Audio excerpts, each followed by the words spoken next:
Welcome to Chronic Illness Chat. I'm Julie Hamilton. So today I wanted to talk about physical movement and how physical movement can help someone who has chronic illness.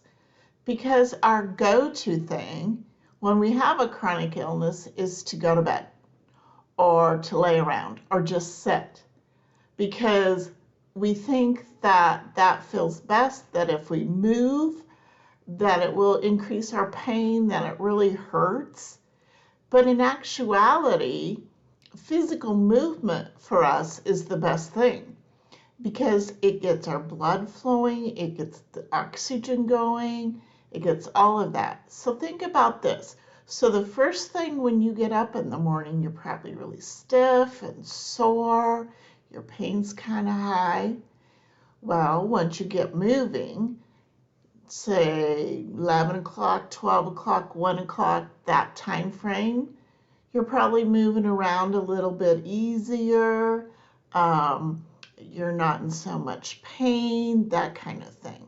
But then maybe 2 or 3, it might be coming back because maybe you've been sitting since lunchtime. So it's really important that we get up, we get moving, all of that, okay? So some of the best physical activity with somebody with chronic illness is not something where it's jarring your body like running or aerobics or anything like that. A good way to start is to just take a walk. It could be a half a block, it could be a block. So for 1 week, go block. The next week, increase it. Increase it a little bit each week. And you might say, well, the first 2 or 3 weeks, I was just down and out. Well, that's because your body's adjusting to it. It's adjusting to that movement. It's adjusting to getting that oxygen and blood flowing. It's adjusting, it's getting those sore muscles worked out. So the best thing is to start walking. Maybe it's around your kitchen 5 times. Maybe it's through your house for 5 minutes. But start somewhere. The key is to start and just keep it up. Maybe it's twice a week. Maybe it's 3 times a week. And just go a little bit further, a little bit longer, a little bit farther, a little bit longer. Okay? The other thing that's really good is stretching. It's been recommended to do some stretching before you get out of bed first thing in the morning. Okay?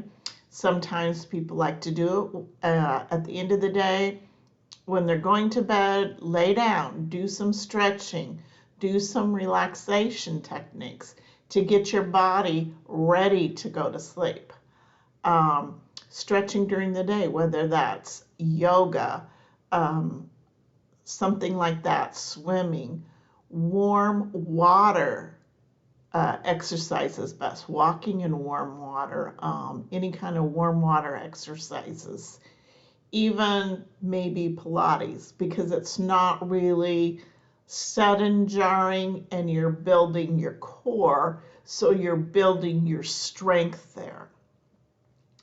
But the first thing you want to make sure you don't do is go gung-ho the first or second day. You need to build up to it gradually, especially if you've been sedentary, because that's very important. The other thing that might help is bicycling. I know you think, oh my God, that sounds painful. For me, I got an e-bike. It is kind of expensive, and I have not ridden a bike since college or first out of college. I rode a lot. But that was easy for me to do with an e-bike. I can go several miles. You don't have to have the electronic battery on. You can do it without it. But the assistance with the battery has really been helpful for me. Also, I gradually started walking. I started walking a half a mile. Then I built up to a mile. Then I did a mile and a half. And eventually I built up so I could walk a 10K. Okay. My next goal is to be able to run. And, earlier I had mentioned don't do something like running or aerobics. But for myself, I've been building up to this for several years. Um, I've learned to conserve my energy at first so I could heal my body to get better. And as I conserved that energy, my body healed, so that allowed me to go longer periods with exercise. So it may be baby steps at first, but in the long run, you'll feel better. It's better for you physically and mentally. Um, and you're just going to feel good about yourself and have a greater outcome. And I also think it helps reduce our pain, um, and just gives us that hope that there is a future for us, that we don't need to give up, and that we don't have to live like this forever. So if you want to learn more, hit the subscribe button. And if you have any special topics you want me to talk about, just leave them in the comments below. Thanks.